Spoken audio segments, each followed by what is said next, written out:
Hello future IITians and NITians. तो आज अपन बात करेंगे डेफिनेट इंटीग्रेशन के क्वेश्चंस के बारे में। आई नो कि सभी स्टूडेंट्स को, ज़्यादातर स्टूडेंट्स को इस चैप्टर के क्वेश्चंस काफ़ी ज़्यादा डिफिकल्ट लगते हैं। तो मैं एकदम इजी प्रोसेस में इन क्वेश्चंस को एक्सप्लेन करूंगा, किस तरीके से अपने को अप्रोच करना चाहिए, कैसे सॉल्व करेंगे और क्या एक वे ऑफ थिंकिंग होना चाहिए। बट बिफोर दैट, इसी तरीके से अपन ने सभी चैप्टर्स को कवर किया है, जिसका प्लेलिस्ट का लिंक आपको नीचे डिस्क्रिप्शन में मिल जाएगा। आप लोग वहां से जाके चेकआउट कर सकते हैं। बात करें इसके क्वेश्चंस के बारे में, तो काफ़ी इंटरेस्टिंग से क्वेश्चंस यहाँ पे पूछे गए और एज ऑलवेज हमेशा की तरह यहाँ पे इस चैप्टर का वेटेज काफ़ी ज़्यादा रहा है। 12-13 के आसपास में क्वेश्चंस टोटल पूछे गए। अब देखो यहाँ पे क्या कह रहा है, और एक चीज और कि यहाँ पे कुछ क्वेश्चंस जो है डायरेक्ट, जैसे यहाँ पे जितने भी क्वेश्चंस को अपन डिस्कस कर रहे हैं, maximum question directly definite integration से जो रिलेटेड है उनको अपन कर रहे हैं। कुछ क्वेश्चंस में लिमिट का इन्वॉल्वमेंट था, कुछ में एओडी वगैरह का इन्वॉल्वमेंट था। उन क्वेश्चंस को अपन एओडी और लिमिट वाले चैप्टर में ऑलरेडी डिस्कस कर चुके हैं। बात करें इसके क्वेश्चंस के बारे में, देखो पहला क्वेश्चन अपने को क्या कह रहा है कि हमारे पास में एफ एक्स फंक्शन ये दे रखा है। फिर कह रहा है कि अब I1 एक इंटीग्रेशन, डेफिनेट इंटीग्रेशन की वैल्यू है। जब एफ एक्स फंक्शन का मैं इंटीग्रेशन करता हूं विद लिमिट 0 to π/4, ऐसे ही I2 की भी वैल्यू है जिसमें x इंटू एफ एक्स लिखा है। तो अपने को इसका आउटपुट बताना है, जिसका मतलब मेरे को I1 I2 दोनों निकालना पड़ेगा। I1 निकालने के लिए एफ एक्स फंक्शन का इंटीग्रेशन करना है, I2 निकालने के लिए इस एफ एक्स फंक्शन को x से मल्टीप्लाई करने के बाद इंटीग्रेट करना है। तो एक एक को अपन कर लेते हैं। सबसे पहले मैं क्या करता हूँ कि हर बार इस एफ एक्स को यहाँ पे लिखूंगा, फिर यहाँ पे लिखूंगा, उससे बिना फालतू का ये काफ़ी ज़्यादा लेंदी हो जाएगा। तो उसकी बजाय अपन यहाँ पे क्या कर सकते हैं कि पहले एफ एक्स फंक्शन को थोड़ा सिंप्लीफाई कर लेते हैं, जिसके लिए मैं यहाँ पे क्या कर देता हूँ, जैसे F x is equal to, यहाँ से अपने को सीधा सीधा दिख रहा है कि हम यहाँ पे 7 इंटू 10⁶x को कॉमन ले सकते हैं। तो यहाँ पे 10² x बोल लो या 1 प्लस 10² x बोल लो, ये बचेगा। ऐसे ही सेम चीज यहाँ पे भी कर सकते हैं, जहाँ पे -3 10² x कॉमन ले लूंगा, जिसमें 1 प्लस 10² x बचेगा। अब इसको थोड़ा सिंप्लीफाई करते हैं कि 1 प्लस 10² x के बारे में अपने को पता है sec² x होता है। तो मैं यहाँ पे क्या करता हूँ, इसको कॉमन ले लेता हूँ दोनों में से, यानी कि मैं एक्चुअली में sec² x को कॉमन ले रहा हूँ। और अंदर क्या आएगा, 7 इंटू 10⁶ माइनस 3 इंटू ये। अब इसको भी थोड़ा और सिंप्लीफाई करते हैं, यहाँ से जो कॉमन आ रहा है उसको भी बाहर ले लो। तो मैं यहाँ पे क्या कर सकता हूँ कि मैं एक्चुअली में 10² x को कॉमन ले लेता हूँ, यहाँ पे sec² x आ जाएगा, यहाँ पे आएगा 7 इंटू 10⁴ x माइनस 3। ये हमारे पास में एक्चुअली में एफ एक्स फंक्शन लिखा हुआ है। अब हम बात करेंगे I1 में क्या है, इसका इंटीग्रेशन करना है। तो अपन इसको 0 से π/4 में ले आते हैं। हालांकि मैं तुमको यही बोलूंगा कि पहले इसको, ये निकालने से पहले अपन इसको थोड़ा सा और कर लेते हैं, यानी कि जब मैं I1 निकाल रहा हूँगा तो उसके लिए अपन यहाँ पे क्या कर सकते हैं, सबसे पहले 10x को t मान लो, क्योंकि मेरे को पता है जब 10x को मैं t मानूंगा तो sec² x जो है वो dt में चला जाएगा, यानी कि यहाँ पे क्या आ जाएगा, sec² x dx, ये आ जाएगा dt में।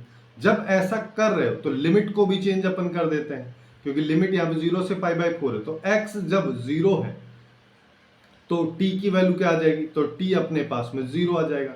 लेकिन जब x π/4 है तो t की वैल्यू 1 आ जाएगी, क्योंकि t 10x के बराबर है। तो अब हमारे पास में I1 की वैल्यू अगर हम निकाल रहे हैं तो हमारे पास में क्या आ जाएगा, यहाँ पे 0 से 1, और ये एफ एक्स पूरा पूरा फंक्शन इसके अंदर अपने को लिखना है ना, जिसका मतलब यहाँ पे मैं इसकी जगह लिख दूंगा t², तो यहाँ पे आएगा t²। और अपने को क्या पता है कि ये sec² x dt में कन्वर्ट हो गया, तो ये dt के साथ में आ जाएगा।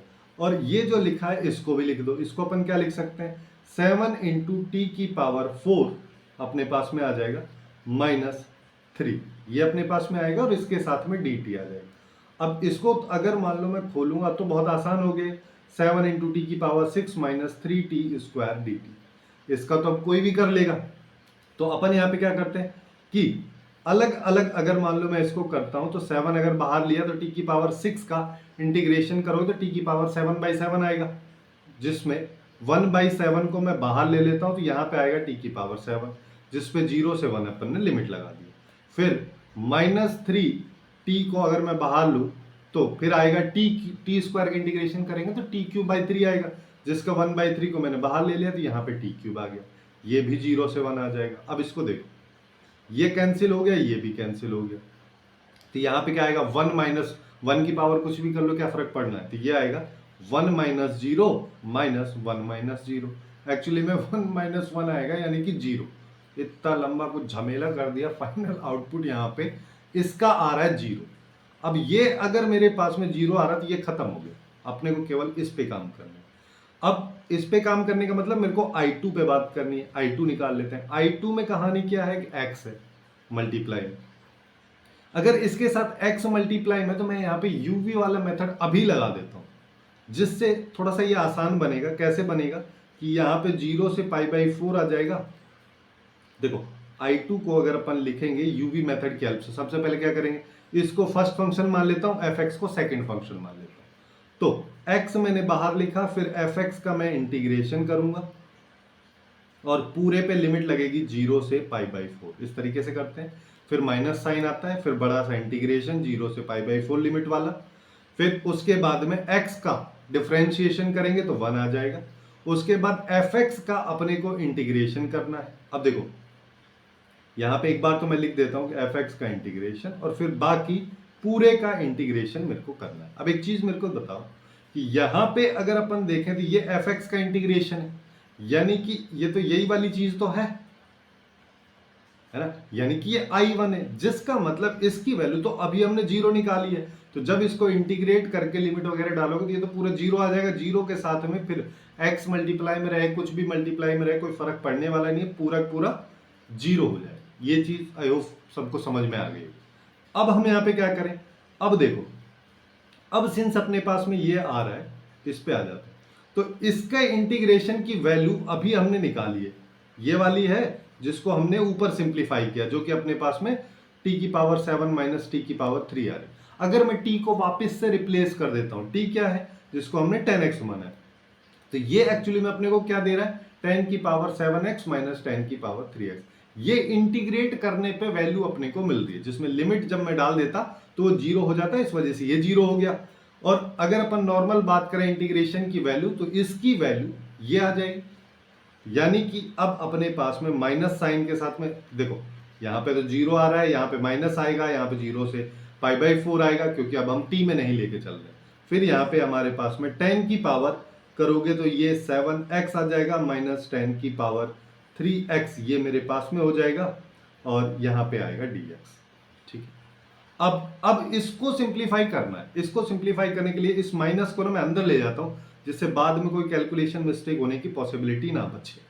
तो अपने पास में 0 से π/4 ये आ गया, यहाँ पे हमारे पास में आ जाएगा 10 क्यूब x माइनस 10 की पावर 7x का dx, ये हमारे पास में आ रहा है। अब देखो, अब हम यहाँ पे क्या कर सकते हैं, ये dx है ना, इसको थोड़ा सिंप्लीफाई करते हैं। सिंप्लीफाई अपन इसको कैसे कर सकते हैं, जो जो कॉमन आ रहा है उसको निकाल लेते हैं।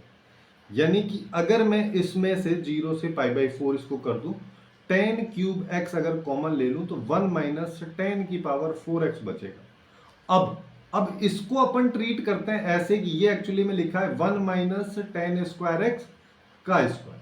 क्यों? क्योंकि मेरे को एक्चुअली में बनाना है 1 प्लस 10 स्क्वायर x। क्यों? जिससे कि sec स्क्वायर x बन जाएगा।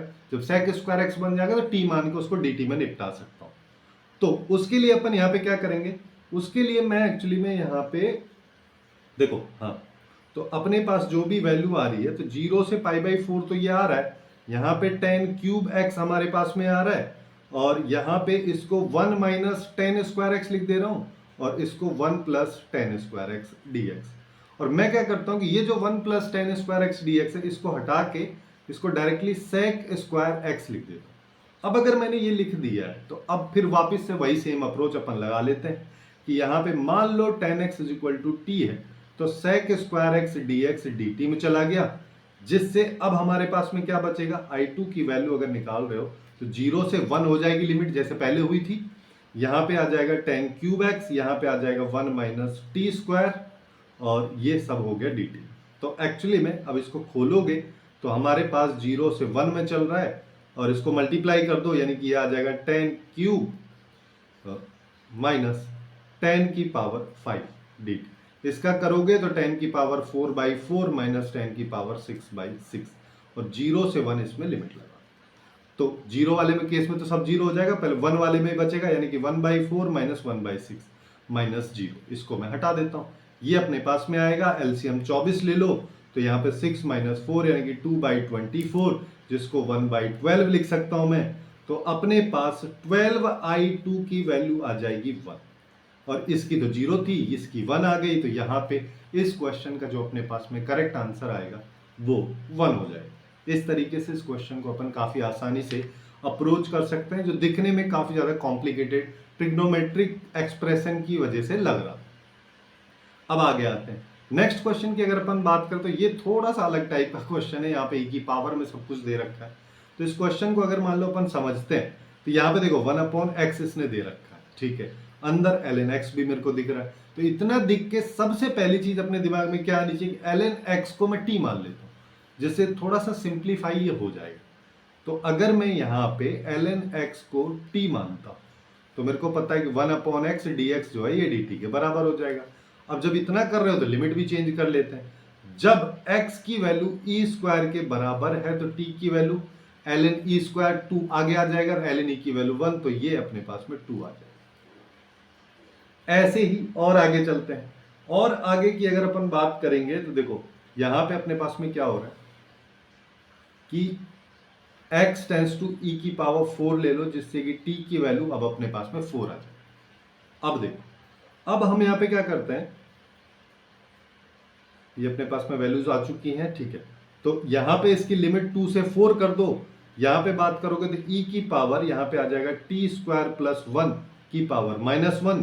यहां पे आओगे तो यहां पे क्या आ जाएगा, t स्क्वायर प्लस 1 की पावर माइनस 1 प्लस e की पावर 6 माइनस टी का होल स्क्वायर प्लस 1 पूरे की पावर माइनस 1, और ये सब है dt। ये अपने पास में अब एक्सप्रेशन लिखा हुआ। अब देखो, जब ऐसा अपने को कहीं पे दिखे तो अपने दिमाग में आना चाहिए किंग रूल, या फिर जिसको अपन किंग प्रॉपर्टी बोलते हैं। उसका काम क्या है, उसका काम है कि f of a plus B minus X D X, इस फंक्शन का इंटीग्रेशन और एफ एक्स फंक्शन का इंटीग्रेशन दोनों बराबर होता है, जहां पे a और b अपर और लोअर लिमिट है। अब इसका क्यों ये दिमाग में आना चाहिए, इस चीज को अगर मैं समझूं तो देखो, इसको और इसको ऐड करते हैं तो 6 आएगा, a plus B minus T, यहाँ पे वेरिएबल t है, यहाँ पे x था तो यहाँ पे t है, तो t करेंगे तो 6 माइनस टी, जहां पे भी t है उसकी जगह 6 माइनस टी रखोगे तो डिनोमिनेटर में भी बन जाएगा, जिससे अपने को न्यूमरेटर और डिनोमिनेटर सेम निकल के आए।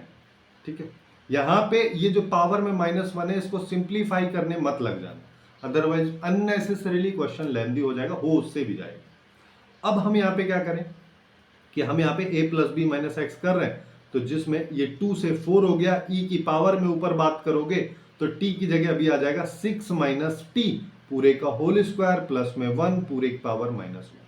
नीचे आ जाओ, अब यहाँ पे बात करोगे e की पावर में यहाँ पे क्या आ जाएगा, वही सेम चीज जैसा ऊपर आया कि 6 माइनस टी का होल स्क्वायर प्लस 1 पूरे की पावर माइनस 1। फिर यहाँ पे आ जाओ, अब इसको सिंप्लीफाई करोगे या फिर इसको सिंप्लीफाई करोगे, जब t की जगह 6 माइनस टी रखोगे तो 6 से 6 कट जाएगा, माइनस ऑफ माइनस टी यानी कि प्लस टी अपने पास में आएगा, यानी कि यह आ जाएगा t plus 1 T square plus 1 की पावर माइनस 1 डी टी। ये हमारे पास में आ रहा है।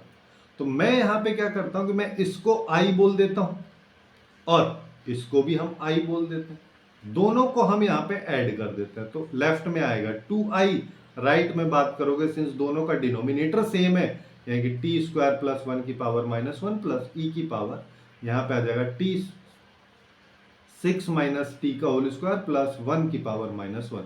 तो न्यूमरेटर में एक बार तो ये आ जाएगा, यानी कि ई की पावर टी स्क्वायर प्लस 1 की पावर माइनस 1, फिर एक बार में ये आ जाएगा 6 माइनस टी का होल स्क्वायर प्लस 1 की पावर माइनस 1 डी।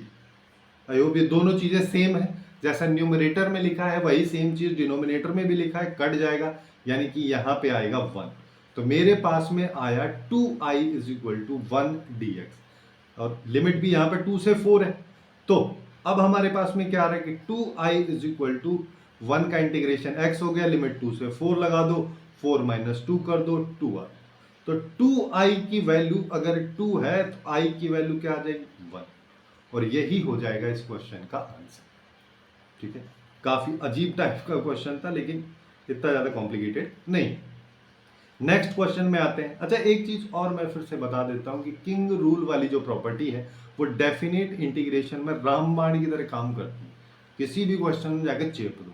जैसे यहाँ पे देखो, ये अपने को दे रखा है, ये दे रखा है, यहाँ पे ये 2i लिखा है, 21 नहीं लिखा है, और इसका इंटीग्रेशन पूछा है, यानी कि पहले मेरे को i की वैल्यू निकालनी है, फिर i की वैल्यू को यहाँ पे डालना है, फिर इसका आउटपुट निकालना है। तो इसको निकालने के लिए पहले इसको सिंप्लीफाई करो। अब देखो यहाँ पे फिर से वही चीज, a plus B pi minus X, यानी कि pi by two minus X करूंगा। जब साइन, देखो साइन की पावर थ्री, साइन 3/2 एक्स बोल दो, या फिर साइन एक्स की पावर 3/2। अब जब x की जगह में पाई बाई टू माइनस एक्स डालूंगा तो कॉस एक्स में आ जाएगा, यानी कि ये एक्चुअली में कॉस एक्स की पावर 3/2 आएगा। और एक बार साइन है तो दोनों को अगर ऐड करोगे तो जैसा डिनोमिनेटर में वैसा न्यूमरेटर में भी बन जाएगा। देखो मैं क्या कह रहा हूँ, सबसे पहले हम फोकस करते हैं आई पे, है ना। और आई को क्वेश्चन के बेसिस पे अगर मैं चलूँ तो आई अपने पास में 0 से पाई बाई टू, और साइन एक्स की पावर मैं 3/2 ऐसे लिख दे रहा हूँ। यहाँ पे साइन की पावर 3/2 एक्स प्लस कॉस की पावर 3/2 एक्स डी एक्स, ये अपने को दे रखा है। अब मैं लगा देता हूँ किंग रूल, ठीक है, किंग रूल बोल लो, किंग प्रॉपर्टी बोल लो, a plus B minus X वाली, जो अभी अपने पिछले क्वेश्चन में डिस्कस की। तो यहाँ पे आई आ जाएगा, यहाँ पे 0 से पाई बाई टू, यहाँ पे अब साइन x की जगह में जहां पे भी मेरे को x दिख रहा है उसकी जगह मेरे को पाई बाई टू माइनस एक्स डालना है। पाई बाई टू माइनस एक्स डालेंगे तो साइन कॉस में कन्वर्ट हो जाएगा, कॉस साइन में हो जाएगा। ये फर्स्ट क्वाड्रेंट में जा रहा है तो कोई भी नेगेटिव नहीं आएगा, सब पॉजिटिव में कन्वर्ट होंगे।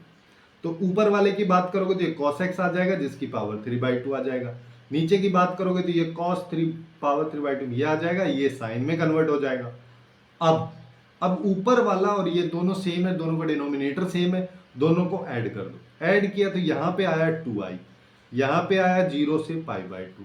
नीचे क्या आ रहा है, चाहे कैसे भी लिख दो, साइन पहले लिख दो या कॉस बाद में लिख दो, या कॉस पहले लिख दो साइन बाद में लिख दो। ऊपर क्या आ जाएगा, ऊपर भी यही आ जाएगा कि साइन एक्स की पावर 3/2 प्लस कॉस एक्स की पावर 3/2 और dx।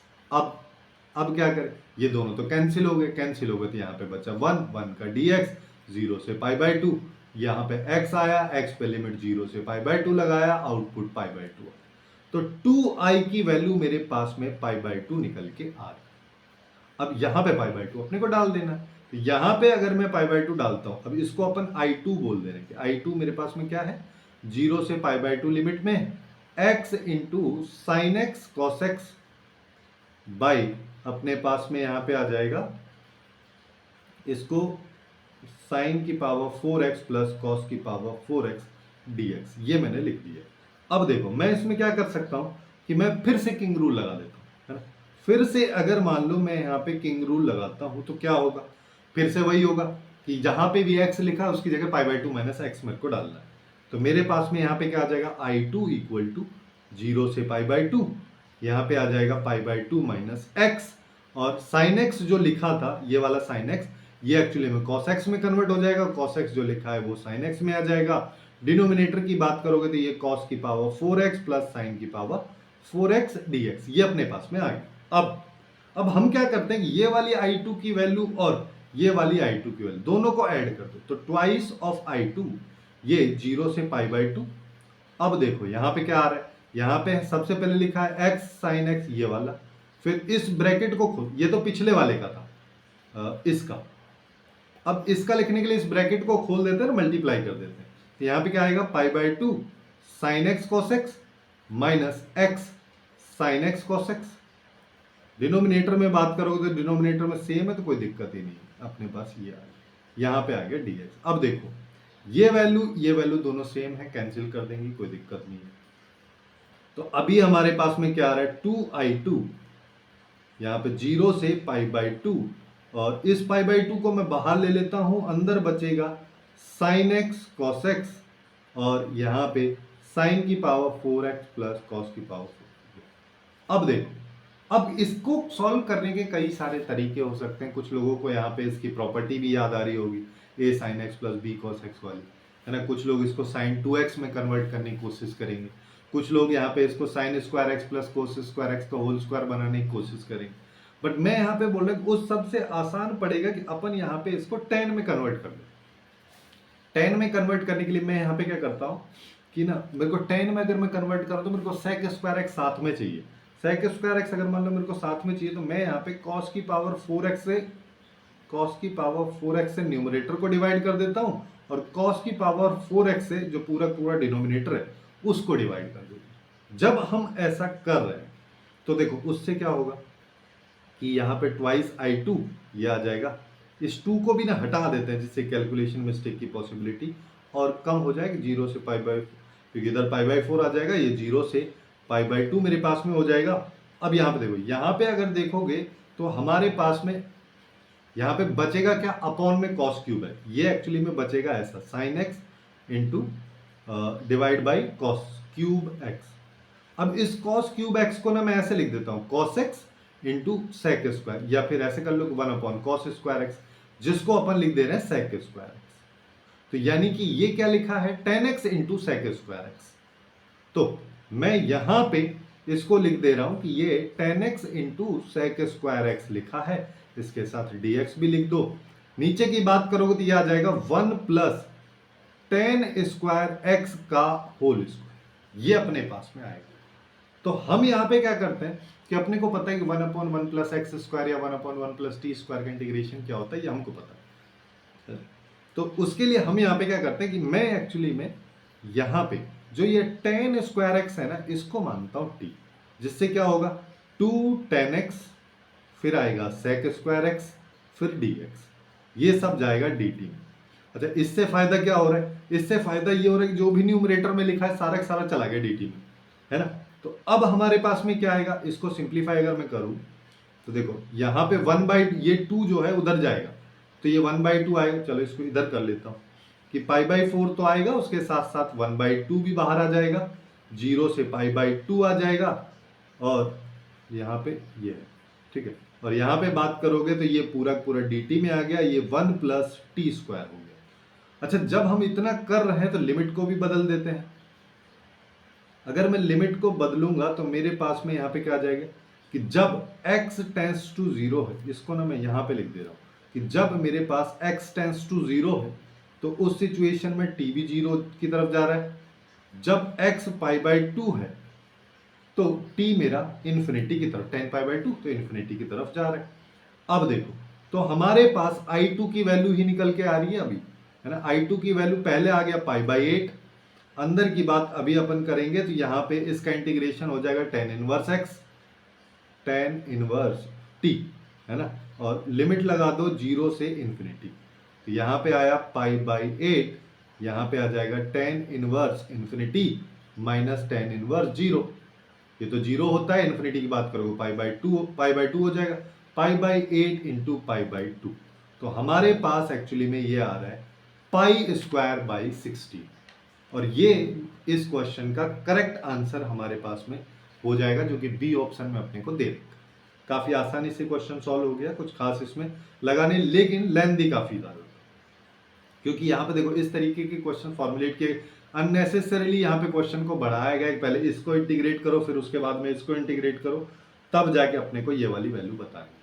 अब नेक्स्ट वाले क्वेश्चन की बात करते हैं। नेक्स्ट वाले क्वेश्चन में देखो क्या कह रहा है कि हमको IMN दे रखा है ना। I एक फंक्शन है जिसमें m और n दो वेरिएबल हैं, m की वैल्यू n की वैल्यू डालते जाओ तो अलग अलग फंक्शंस अपने पास में निकल के आते जाएंगे। जैसे ये है ना, इसका मतलब m की वैल्यू 9 डालनी है और n की वैल्यू 14 डालनी है। ऐसे ये है, यहाँ पे वैल्यूज इस तरीके से डालनी, तो आउटपुट भी अपने को उसी के हिसाब से बताना है। एक्चुअली में यहाँ पे देखोगे तो क्या होगा कि इसमें इंटीग्रेट करने की जरूरत ही नहीं पड़ेगी। जैसे देखो ये क्या कह रहा है, पहले इस पे आ कि जब ये i 9,14 की बात करता है तो ये कहता है 0 से 1, x की पावर 9 में से 1 घटा दो 8 आ जाएगी, 14 में से 1 कम कर दो 13 आ जाएगी। ऐसे ही i 10 13 की जब ये बात करता है तो ये कहता है 0 से 1, ये चल जाएगा, x की पावर अब यहाँ पे 9 आ जाएगी और यहाँ पे 1 माइनस x की पावर 12 आ जाएगी, और ये d। अब ये दोनों को ऐड करवा रहा है तो मैं दोनों को ऐड कर देता हूँ, यहीं के ही दोनों को हमने ऐड कर दिया। जब ऐड करोगे तो 0 से 1 लगा दो, जो कॉमन आ रहा है उसको कॉमन ले लो। जैसे दोनों में देखोगे तो x की पावर 8 कॉमन आ जाएगी और 1 माइनस एक्स की पावर 12 कॉमन आ जाएगी। ये अगर कॉमन आ रहा है तो ये ऊपर क्या बचेगा 1 माइनस एक्स, यहाँ पे क्या बचेगा, x प्लस का ये सब dx, इससे ये गया। तो एक्चुअली में 0 से 1 x की पावर 8, 1 माइनस एक्स की पावर 12 dx। अब ये किस इंटीग्रेशन को रिप्रेजेंट कर रहा है इन ऑप्शंस में से, वही है इसका आंसर। यानी कि इसको ऐसा ही फॉर्मेट बना दो m-1 n-1 वाला, तो ये क्या बनेगा कि इसको हम बना सकते हैं कि ये 0 से 1 हो जाएगा, x की पावर 8 है यानी कि 9 माइनस 1 कर दो, 1 माइनस एक्स की पावर 12 है जिसको 13 माइनस 1 कर दो, और ये dx हो गया। ये किसका है, ये i ऑफ 9, 13, बस खत्म। ऐसा क्वेश्चन भी पूछा गया।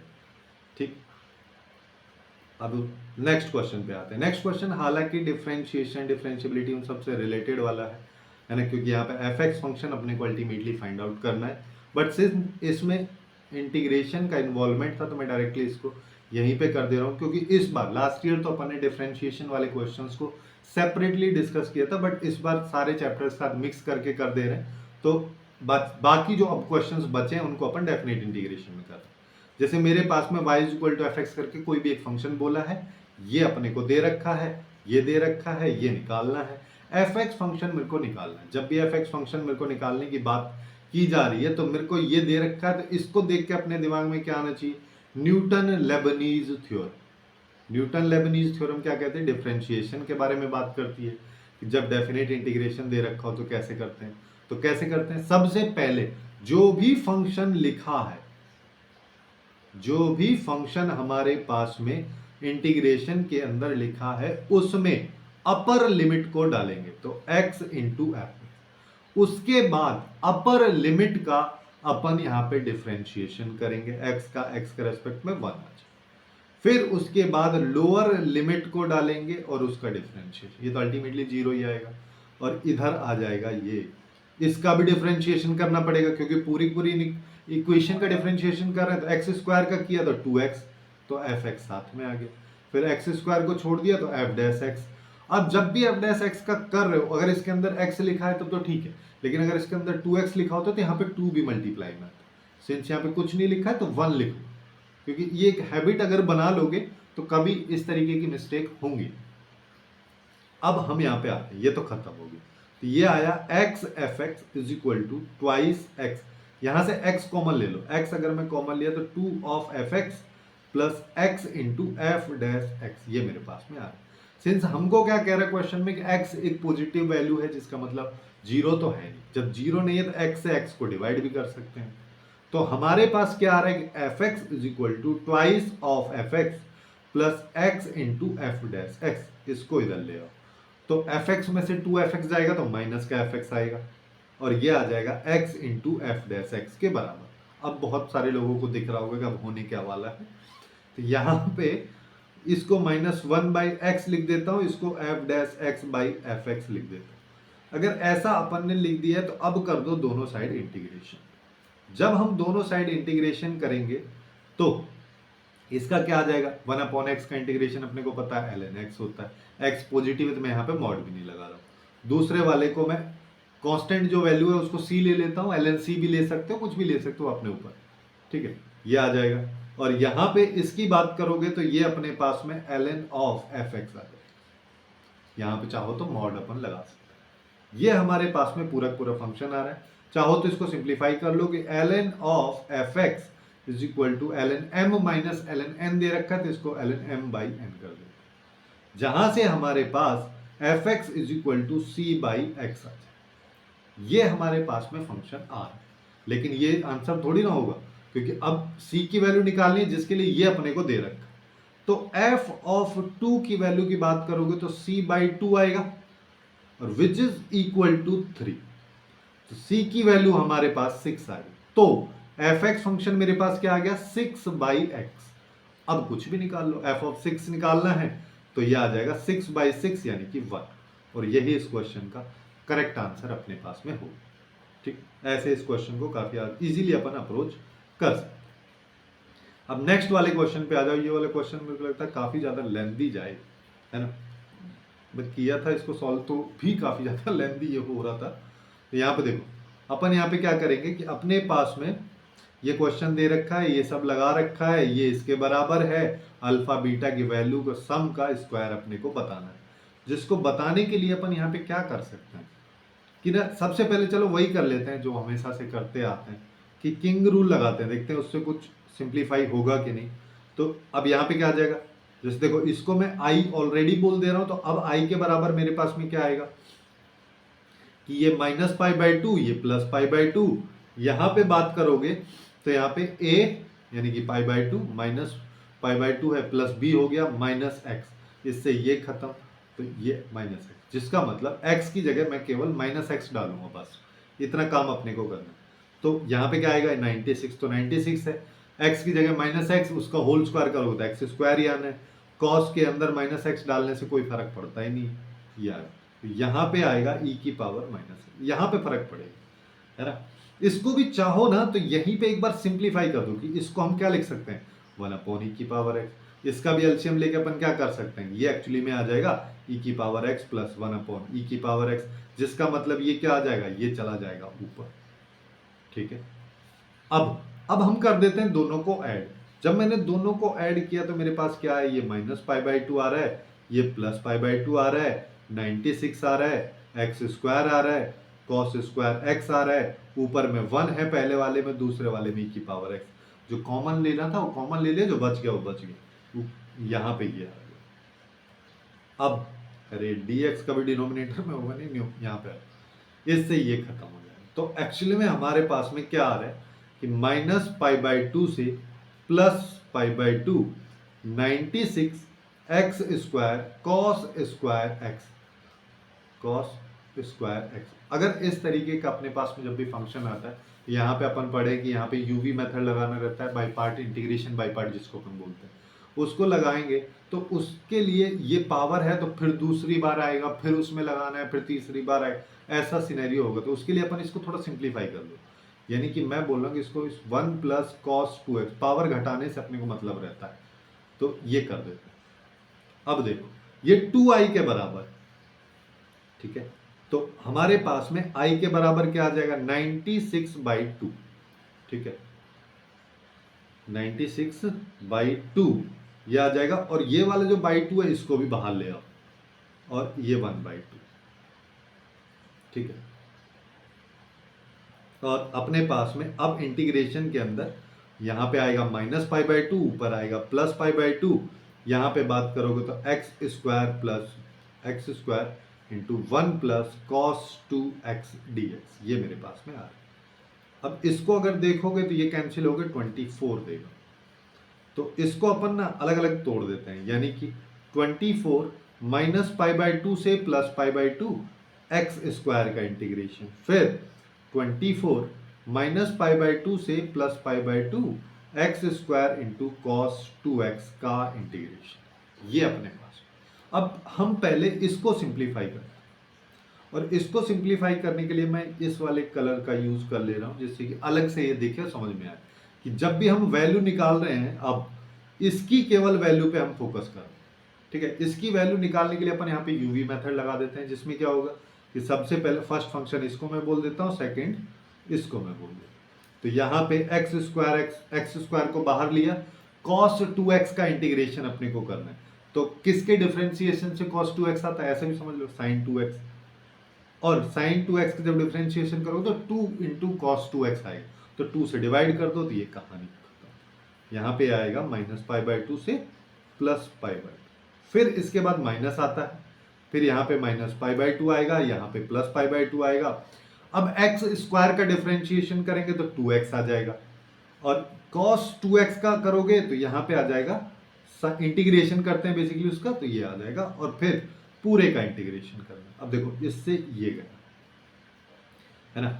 इस वैल्यू को एक बार मैं निकाल लेता हूं जो निकल पा रही है अपन से, कि यहां पे अगर मैं देखो इस वैल्यू को जब भी अपन निकालेंगे तो यहाँ पे sin 2x है, तो π/2 जब भी डालोगे तो sin π बनेगा, ठीक है। जैसे अगर तुम देखना भी चाहो तो x स्क्वायर की जगह यहाँ पे आ जाएगा π²/4, ये आएगा sin π /2 माइनस, फिर यहाँ पे क्या आएगा, फिर से वही आ जाएगा π²/4 sin of -π/2, 2। ये साइन पाई एन पाई जो है वो जीरो होता है, ये अपने को पता है, ये जीरो में चला जाएगा, ये भी जीरो में चला जाएगा, जिसका मतलब मैं क्या कहना चाह रहा हूं कि एक्चुअली में ये वाली जो पूरी पूरी वैल्यू जीरो होगी।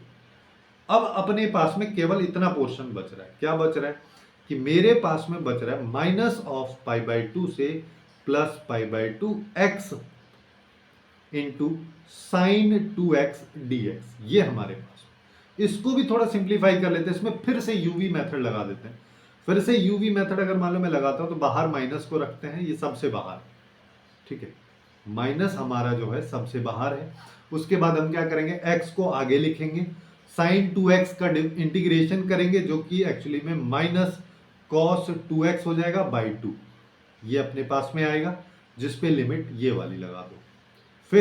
फिर माइनस साइन हम लगाते हैं, फिर इंटीग्रेशन करते हैं माइनस पाई बाई टू से प्लस पाई बाई टू के बीच का। फिर हम यहाँ पे x का करेंगे डिफरेंशिएशन जो कि 1 हो जाएगा, और कॉस साइन 2x का इंटीग्रेशन करोगे तो माइनस कॉस 2x बाई 2 हो जाएगा यहाँ पे। अब पूरे का इंटीग्रेशन करना है। अब देखो, अब इस वाली वैल्यू को अपन यहाँ पे ये वाला ब्रैकेट भी है, अब इसको थोड़ा सिंप्लीफाई करते हैं। सिंप्लीफाई करने के लिए सबसे पहले माइनस अपने पास में बाहर है, ठीक है, तो पाई बाई टू अगर मान लो मैं डालता हूं यहाँ पे, तो ये वाला माइनस भी है तो ये माइनस आगे आगे, ठीक है, तो यहाँ पे क्या आएगा, minus pi by two into cos of pi हो जाएगा डिवाइड बाई टू।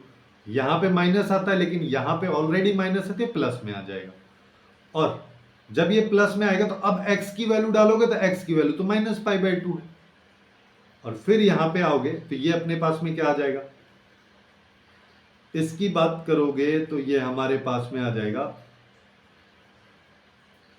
ये पाई हो जाएगा फिर से, और ये कॉस ऑफ माइनस पाई मेरे पास में हो जाएगा डिवाइड बाई टू, ये अपने पास में वैल्यू आ रही। पहले मैं एक्चुअली में इसी को सिंप्लीफाई कर दे रहा हूं।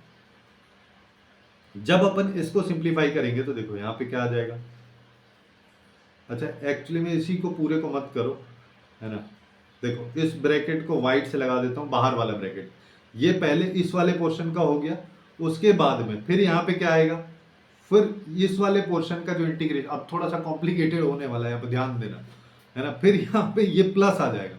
क्यों आएगा, क्योंकि ये वाले माइनस को मैं बाहर लेके आ रहा हूँ, यहाँ पे ऑलरेडी माइनस है तो प्लस आ गया। जब ये प्लस आया तो मेरे पास में अब integration minus pi by two से पाई बाई टू, और यहाँ पे 1/2 ले आओ, यहाँ पे आ जाएगा cos 2x का। अब cos 2x का इंटीग्रेशन अगर मान लो मैं करता हूं तो मेरे पास में यहाँ पे क्या आ जाएगा, sin 2x बाई 2, है ना। अब इस पे आ जाओ, केवल इसी की अगर मैं बात करूं, है ना, एक सेकेंड ना, पहले व्हाइट वाला ब्रैकेट लगा देता हूं, ये व्हाइट वाला ब्रैकेट यहाँ पे है, इस सब के आगे माइनस साइन। अब देखो, अब हम इसको सिंप्लीफाई करते हैं कि माइनस साइन हमारा सबसे बाहर है, फिर यहाँ पे आ जाओ, पाई बाई टू तो ये रहेगा ही, कॉस पाई की बात करोगे तो अपने पास में ये वैल्यू -1 आएगी। जब ये वैल्यू -1 मेरे पास में आएगी तो माइनस माइनस प्लस हो जाएगा, तो ये अपने पास में क्या आ जाएगा, पाई बाई 4 आ जाएगा प्लस का। फिर यहाँ पे आ जाओ, यहाँ पे बात करोगे तो सेम ही चीज है, तो ये भी प्लस का पाई बाई 4 मेरे पास में आ जाएगा, ठीक है। और अब इधर आ जाओ, अब दूसरे वाले इस वाले पोर्शन की अगर मैं बात करूं तो इसका इंटीग्रेशन अलग से अपन निकाल लेते हैं, जो कि sin 2x बाई 2 रहेगा, और इसके आगे भी 1/2 है तो इस चीज का भी ध्यान रखना है, और ये माइनस पाई बाई 2 से प्लस पाई बाई 2, ये तो पूरा पूरा जीरो में ही चला जाएगा।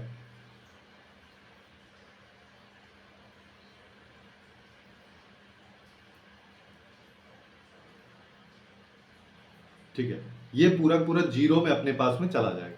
जैसे इसको देखोगे तो ये 1/4 बाहर आ गया, तो अंदर से sine pi minus sine of minus pi, तो ये पूरा पूरा जीरो में चला, तो इसको मैं पूरे को जीरो लिख देता हूं।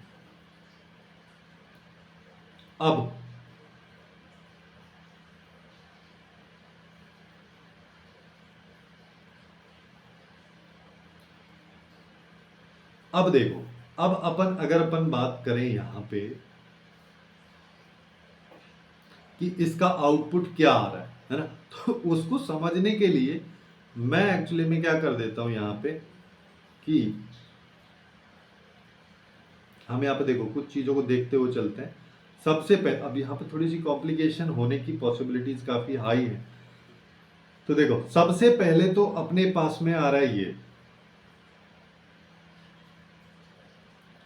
हम केवल इतने वाले पोर्शन पे फोकस किए हैं, उसमें आगे चले हैं। तो आई की वैल्यू जब भी हम निकाल रहे हैं तो हमारे पास में सबसे पहला पार्ट ये वाला बच रहा है ना। इसको अभी तक हम कहीं कैलकुलेट नहीं किए हैं, तो हमारे पास में 24 आ जाएगा। उसके बाद एक्स स्क्वायर का इंटीग्रेशन अगर करोगे तो x³/3 आएगा। ठीक है, x³/3 अगर आ रहा है तो 1/3 को मैंने बाहर लिया, अंदर आया x³ जिसमें -π/2 और +π/2 मैंने लिमिट लगा दी। फिर अब चलते हैं थोड़ा सा आगे। फिर इसके बाद 24 है तो 24 आ जाएगा।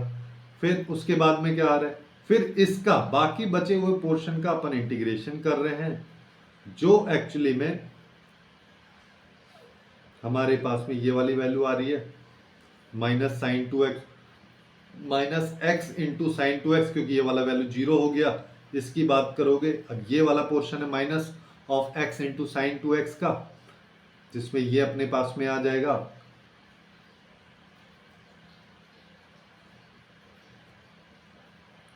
ये हमारे पास में वैल्यू आएगी इधर ही आ रहा है। ठीक है, तो ये पूरा पूरा 0 अपने में चला गया, यहाँ पे केवल ये बच रहा है।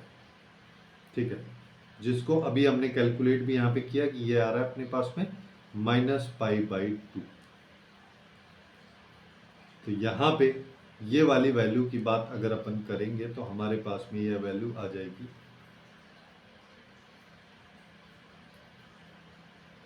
24 के साथ में -π/2, तो यहाँ पे आएगी इसके साथ में -π/2।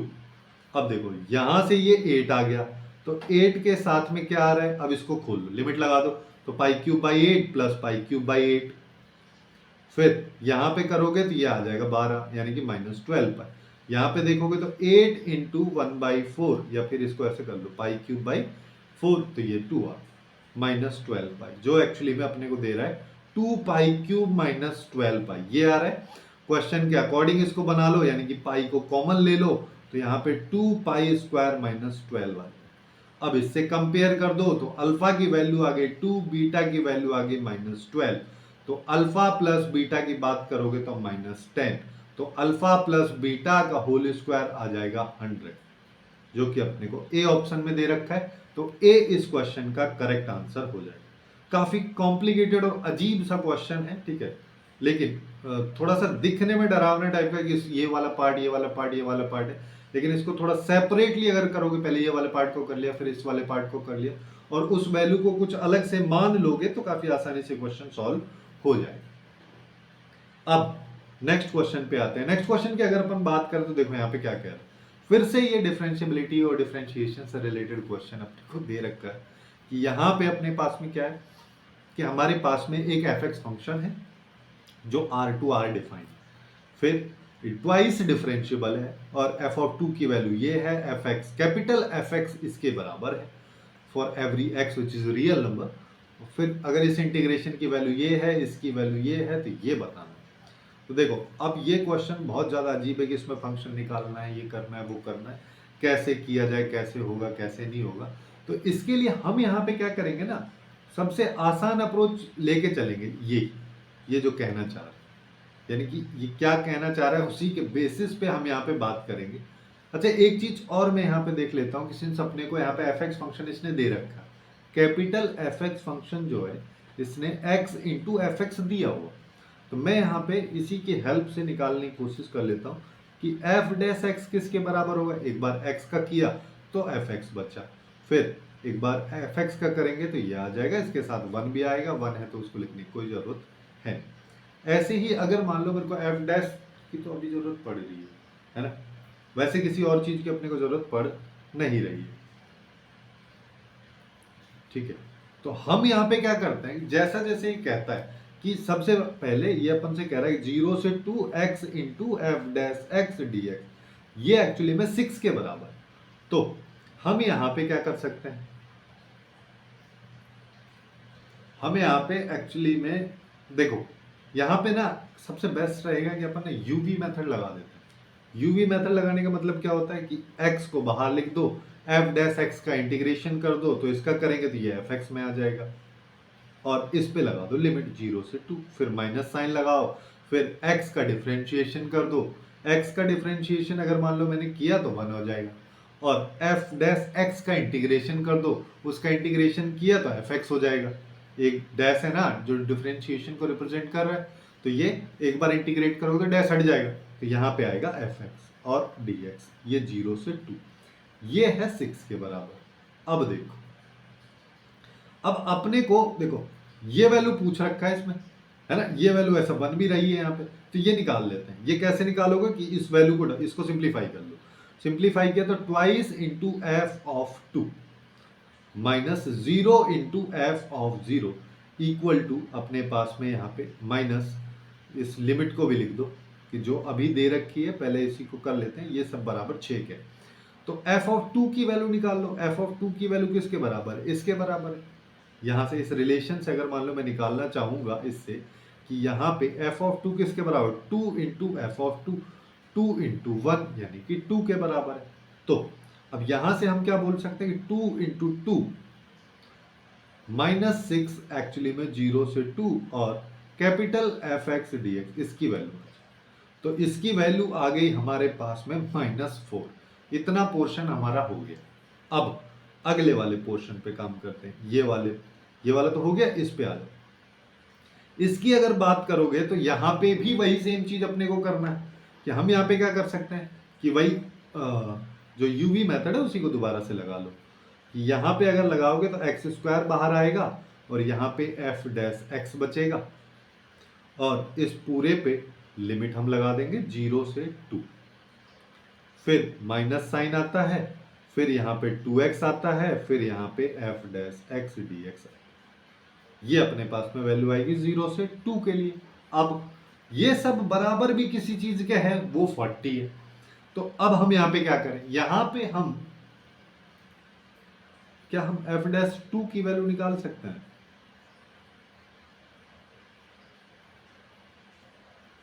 चलो ठीक है, अभी समझ में आएगा कि अपन यहाँ पे क्या करते हैं, वैल्यू डाल दो। वैल्यू अगर मान लो मैं यहाँ पे डालता हूँ तो ये आ जाएगी 2 इंटू 2 यानी 2 का स्क्वायर यानी कि 4 इंटू एफ डैश 2, अगले वाला 0 माइनस 2 इंटू 0 से 2 into F x dash x, ये इक्वल टू 40। ये हमारे पास में आ रहा है। अब मेरे को एक बात बता, ये जो लिखा हुआ है ये तो यही नहीं है क्या? वही तो सेम चीज है, जो ये लिखा है वही ये लिखा है। यानी कि हम यहाँ पे क्या कर सकते हैं कि 4 इंटू एफ डैश 2, सिंस मेरे को एफ डैश 2 की ही वैल्यू चाहिए, ये -0, ये 2 आ गया, ये 6 आ जाएगा, है ना, ये इक्वल टू 40 हो जाएगा। जिसका मतलब 4 इंटू एफ डैश 2, 40 प्लस 12 करोगे तो 52 आ जाएगा। तो एफ डैश 2 की बात करोगे तो ये 13 आ जाएगा। अब हमको क्या चाहिए? हमको चाहिए दोनों का सम। तो दोनों का सम की अगर बात करोगे, ये अपने पास में 13 आ रहा है, पिछले वाले की बात करोगे तो ये -4 मेरे पास में आ रहा है। तो हम यहाँ पे क्या बोल सकते हैं, ये एक्चुअली में हमारे पास में आ जाएगा, एक सेकेंड, 9 तो नहीं आना चाहिए, 9 आएगा तो दिक्कत हो जाएगी, क्योंकि एक सेकेंड थोड़ा सा देख लेते हैं, कहीं ना कहीं कोई मिस्टेक हो। अरे यार, ये 4 है, 4 में से 6 जाएगा तो -2 बचेगा ना भाई, यहाँ पे ये आ जाएगा -2। अगर आएगा तो ये अपने पास में -2 आ जाएगा, जिसकी वजह से बचेगा 11, और ये इसका करेक्ट आंसर। ठीक, अब नेक्स्ट क्वेश्चन पे आ जाओ। नेक्स्ट क्वेश्चन की बात करते हैं। देखो ये भी थोड़ा सा अलग ही टाइप का क्वेश्चन मेरे को लग रहा है। तो यहाँ पे अब इसमें भी कई सारी अप्रोच दिमाग में आ सकती है कि साइन 2 थीटा को बदल दो, और यहाँ पे इन सबको बदल दो, इसको होल स्क्वायर में कन्वर्ट कर दो, इसको कुछ और बना लो, इसको कुछ और बना लो। इस तरीके की 100 टाइप की अप्रोच दिमाग में आती है ना। लेकिन अपने को यहाँ पे ऐसी अप्रोच की तरफ बढ़ना है जिससे कि क्वेश्चन बहुत कम टाइम में अपने पास में सॉल्व हो जाए।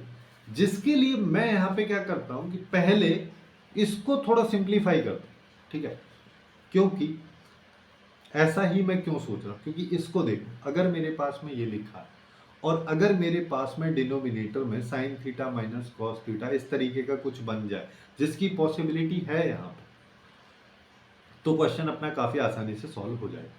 जिसके लिए मैं 9 + 16 और इसको अपन लिख देते हैं साइन 2 थीटा, ये इसको मेरे को सिंप्लीफाई करना है, जिसको मैं यहाँ पे क्या कर देता हूं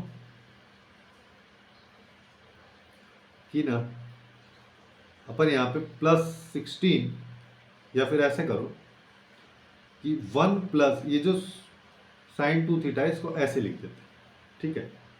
और अगर मैं ऐसा लिख रहा हूं तो मैं 9 + 16 लिख देता हूं और इसको मैं पहले वाले 1 को sine square theta plus cos square, इसको मत लो क्योंकि नीचे मेरे को माइनस बनाना है, तो मैं इसको लेता हूं, यानी कि 1 को तो रहने दो और साइन 2 थीटा को मैं 2 sine theta into cos theta ले लेता हूं।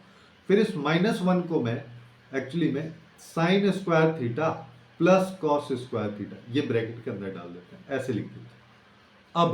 अब अपन क्या करते हैं कि 9 प्लस इसको खोल दो, खोलोगे तो ये 16 आ जाएगा, फिर यहाँ पे 16 आएगा और ये जो 16 है इसमें से माइनस कॉमन ले लो, तो उससे क्या होगा कि उससे ये आएगा sine square theta plus cos square theta -2 into sine theta cos theta, ये बन गया। तो ये आ गया 25, ये -16 और यहाँ पे ये आ जाएगा sine theta minus cos theta का होल स्क्वायर। जो मैं बोल रहा था वो पैटर्न अब अपने पास में बन चुका। तो अब हम यहाँ पे क्या करेंगे, इस 80 को अभी हम छोड़ के रखते हैं, तो 0 से π/4। लेकिन जब भी तुम क्वेश्चन सॉल्व करते हो तुम ऐसी वैल्यूज को छोड़ के मत रखना, क्योंकि फिर क्या होता है लास्ट में भूल जाते कि इससे भी करना था, या अगर याद रख पाते हो इस तरीके की कैलकुलेशन मिस्टेक नहीं होती है तो काफी आसान रहेगा कि इसको बाद में मल्टीप्लाई कर दो। तो यहाँ पे अपने पास में क्या आ जाएगा, ऊपर आएगा sine theta plus cos theta, नीचे की बात करोगे तो 25 - 16 sine theta minus cos theta का होल स्क्वायर और यहाँ पे आ गया डी थीटा। हम यहाँ पे जो मैं बोल रहा था कि भाई sine theta minus cos theta को मैं मान लेता हूँ T, sine theta minus cos theta को अपन ने मान लिया टी, तो ये आ जाएगा cos theta plus sine theta into D theta, ये सब डी टी के बराबर आ जाएगा। तो हमारे पास में क्या आएगा 0। अच्छा लिमिट भी देख लो कि जब x टेंस टू 0 है तो t की वैल्यू क्या आ जाएगी -1, क्योंकि साइन 0 तो 0 हो जाएगा, कॉस 0 1 होगा, लेकिन उसके आगे माइनस है। फिर जब x टेंस टू π/4 है तो t की वैल्यू, दोनों की वैल्यू बराबर होती है तो ये 0 आ जाएगा। तो मेरे पास में यहाँ पे आएगा -1 से 0, ऊपर वाली पूरी पूरी टर्म गई dt में, नीचे वाली में बात करोगे तो ये आ जाएगा 24 - 16 टी स्क्वायर। मैं क्या करता हूं कि मैं ना 16 से डिवाइड कर देता हूं, 16 से न्यूमरेटर को डिवाइड कर दो, 16 से डिनोमिनेटर को। मैं यहाँ पे 1/a² माइनस एक्स स्क्वायर या 1/a² माइनस टी स्क्वायर वाला फॉर्मेट बनाने की कोशिश कर रहा हूं, जिससे 1/16 बाहर आएगा, 1/16 न्यूमरेटर वाला बाहर आ जाएगा, ये -1 से 0 हो जाएगा, ऊपर बात करोगे dt आ जाएगा, 25/16 आएगा, जिसको मैं 5/4 का होल स्क्वायर लिख दे रहा हूँ, यहाँ पे टी स्क्वायर हो जाएगा, ये आ तो 1/a² माइनस एक्स स्क्वायर।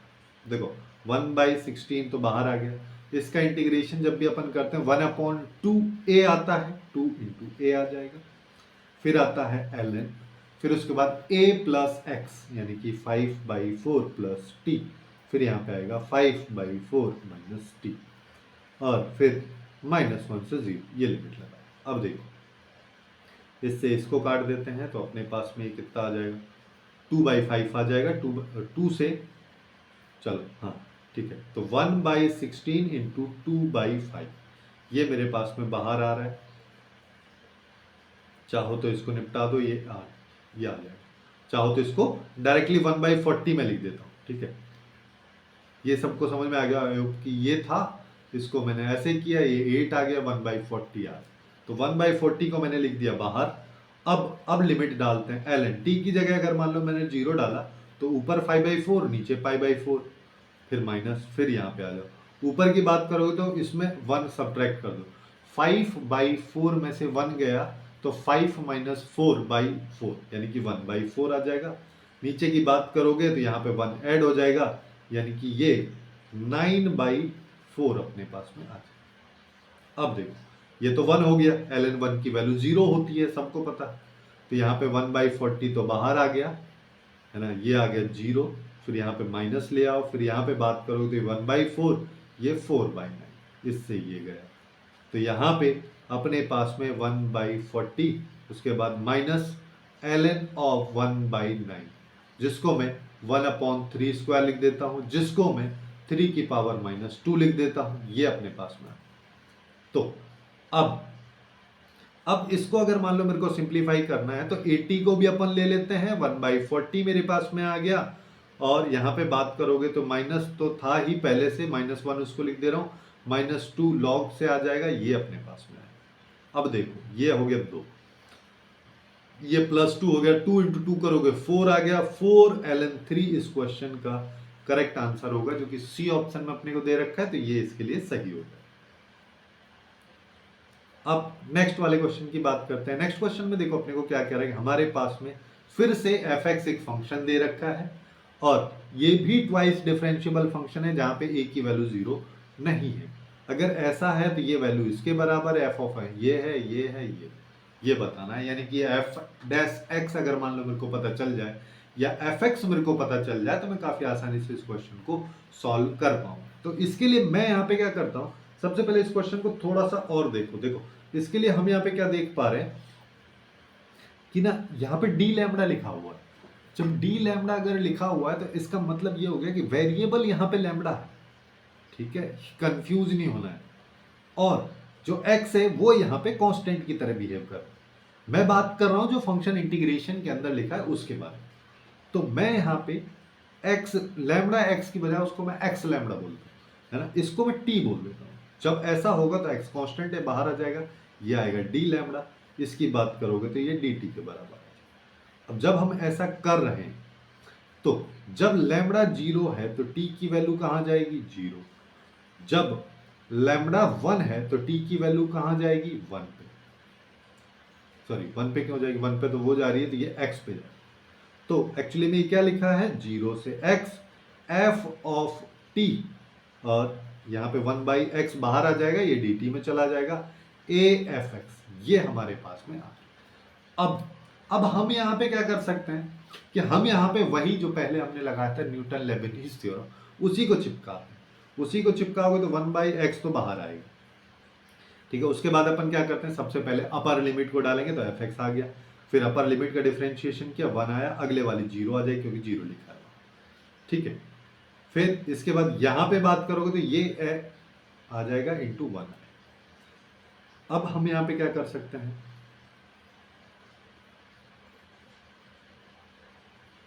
तो हमारे पास में यहां पे आ रहा है f(x) upon f'(x) is equal to ax। ये हमारे पास कुछ तो यहां पे दिक्कत हो रहा है, एक सेकेंड ना, मैं यहाँ पे थोड़ा सा मिस्टेक कर दिया। इसको पूरे को जब अपन डिफरेंशिएशन कर रहे हैं x के रेस्पेक्ट में, तो ये जो 1/x है ये भी एक वेरिएबल की तरह बिहेव करेगा। जब ये एक वेरिएबल की तरह बिहेव करेगा ना, तो इसको मैं इधर ले आता हूँ तो ज़्यादा सही रहेगा। यानी कि अपने पास 0 से x आ जाएगा, यहाँ पे ft dt हो जाएगा, ये ax f(x). अब करते हैं डिफरेंशिएशन। जब हम करेंगे तो यहाँ पे आ जाएगा f(x) - 0। यहाँ पे a को बाहर अगर मैं ले लेता हूँ, या फिर चलो a को साथ में लिखते हैं, तो अपने पास सबसे पहले x का किया तो ये af(x) हो गया, फिर ax, और फिर यहाँ पे आ जाएगा f'(x).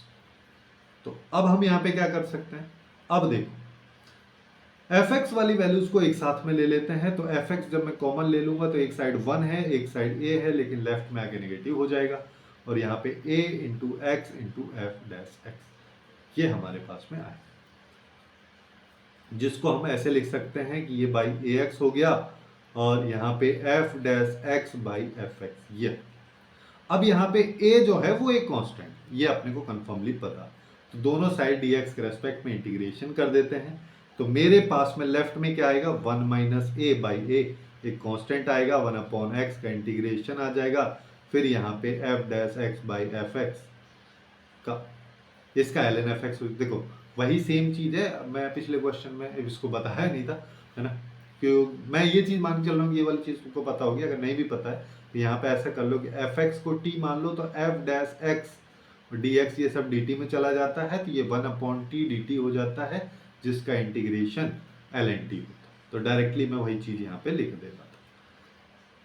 तो यहाँ पे देखो 1/a ये आ जाएगा, इसका करोगे तो ये एल एन एक्स हो जाएगा, प्लस यहाँ पे एल एन सी ले लो, या फिर ऐसा करो सीधा कांस्टेंट सी लेते हैं, कौन बार बार एल एन लेता फिर। यहाँ पे l n of F x चाहो तो मॉड वर्ड लगा लो, ये अपने पास में आ रहा है। अब हम यहाँ पे क्या करें, अब हमको कुछ वैल्यूज दे रखे हैं। ये सबसे पहले यहाँ पे ए भी अपने को निकालना है, सी भी निकालना है, तभी तो जाके एफ एक्स फंक्शन निकल पाएगा। तो मैं यहाँ पे एफ ऑफ 1 की वैल्यू 1 दे रखी है इसने, इसको डाल देता हूँ। तो x की जगह 1 डालना है, तो 1 minus a by a l n 1, इसकी वैल्यू 0 हो जाएगी, तो l n 1 plus c equal to l n of f of 1। अब देखो एफ ऑफ एल एन 1 की वैल्यू 0, तो ये पूरा पूरा 0 में गया। एल एन एफ ऑफ 1 की बात करोगे उसकी वैल्यू भी 1 है, और एल एन 1 हो जाएगा, एल एन 1 की वैल्यू 0। तो यहां से हम क्या बोल सकते हैं, सी आ गया हमारा 0। तो यहां से हमारे पास में क्या आ रहा है कि l n of F x is equal to l n of, इसको डायरेक्ट ऐसा कर लो कि ये जो वैल्यू है ये आगे है, तो इसको x की पावर में कर देता हूँ, ये x की पावर में 1 माइनस ए बाई ए हो जाएगा। ये अपने पास में आ रहा है, दोनों साइड एल एन हटा देते हैं, तो हमारे पास में यहाँ पे आ जाएगा f x is equal to x की power 1 minus a by a, ये अपने को दे रहा है। अब देखो हम यहाँ पे क्या करते हैं, अब इस वाली वैल्यू को डालते हैं। एफ ऑफ 16 की बात करोगे तो 1/8 है, ठीक है। 1/8 को मैं 1/2 की पावर 3 या फिर 2 की पावर -3 लिख देता हूँ। ये किसके बराबर है, ये है, इसमें डाल दो वैल्यू इसमें, तो यहाँ पे आ जाएगा 16 की पावर 1 माइनस ए बाई ए, जिसको अब देखो इस वाली वैल्यू को मैं ऐसे लिख देता हूँ 2 की पावर 4 और पूरे की पावर, ये पावर मल्टीप्लाई में हो जाती है। अब ये वाली वैल्यू इस वाली वैल्यू के अगर बराबर है, बेस दोनों की वैल्यू देखो, दोनों वैल्यूज बराबर है, दोनों का बेस अगर बराबर है, तो यहाँ पे पावर भी बराबर होगी, यानी कि -3 is equal to 4 into 1 minus a by a. तो यहाँ से क्रॉस मल्टीप्लाई कर दो तो अपने पास -3a is equal to 4 minus 4a, 4a को इधर लेके आओगे प्लस का आ जाएगा, तो a बचेगा, a इक्वल टू 4। तो मेरे पास में एफ एक्स फंक्शन क्या आ रहा है, x की पावर 1 माइनस 4/4, जिसको अपन बोल सकते हैं x की पावर -3/4। ये हमारे पास में एफ एक्स फंक्शन आ रहा है। अगर एफ एक्स फंक्शन ये है तो इसका डिफरेंशिएशन कर दो, एफ डैश एक्स चाहिए ना अपने को अल्टीमेटली, तो ये क्या आ जाएगा -3/4 इंटू एक्स की पावर -3/4 -1 करोगे तो -7/4 आ जाएगा। अब जो पूछ रहा है वो निकालते हैं, 16 माइनस, फिर यहाँ पे क्या आएगा -3/4, फिर क्या आएगा x की पावर 7/4 है, जिसको मैं एक्चुअली में 1/x, x की पावर 7/-7/4 ऐसे ही लिखता हूँ, ठीक है। और इस x की जगह ना मैं 1/16 डाल देता हूँ -7/4। तो ये क्या आएगा 16, ये प्लस में 3/4 हो जाएगा, इंटू में ये देखो 16 की पावर -1 और उसकी पावर में मल्टीप्लाई में -7/4, तो अपन इसको प्लस में 7/4 लिख सकते हैं, जिसका मतलब 16 प्लस 3/4, इसको मैं 2 की पावर 4 लिख देता हूँ, 7/4 ये भी लिखा हुआ, इससे ये चला गया। तो मेरे पास में यहाँ पे 16 प्लस 3/4, यहाँ पे बच रहा है 2 की पावर 7, 2 की पावर 7 को मैं 2 की पावर 2 इंटू 2 की पावर 5 ऐसे लिख देता हूँ। क्यों, क्योंकि नीचे 4 है तो ये मेरे को कैंसिल करने में आसानी होगी। तो यहाँ पे 16 आया है 3, 2 की पावर 5, 2 की पावर 4 16 होता है, 2 की पावर 5 की बात करोगे 32 आ जाएगा। 16 प्लस 96 अगर करोगे 112 आ जाएगा, जो कि इस क्वेश्चन का करेक्ट आंसर हो। अब नेक्स्ट एंड लास्ट क्वेश्चन पे आते हैं सेगमेंट का, जो कि अपने को कुछ इस तरीके से दे रखा है, जहां पे मॉड्यूलस फंक्शन भी है और ग्रेटेस्ट इंटीजर फंक्शन भी है।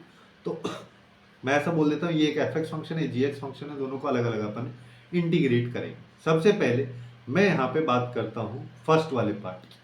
फर्स्ट वाले पार्ट में अपने पास में मॉड लगा हुआ है, मॉड के बारे में कहानी अपने को ये पता है, अंदर वाली वैल्यू जब पॉजिटिव तो मॉड पॉजिटिव में बोलता है, नेगेटिव तो नेगेटिव में। तो इसको देखने के लिए अपन इसके क्रिटिकल पॉइंट पे पहुंच जाते हैं।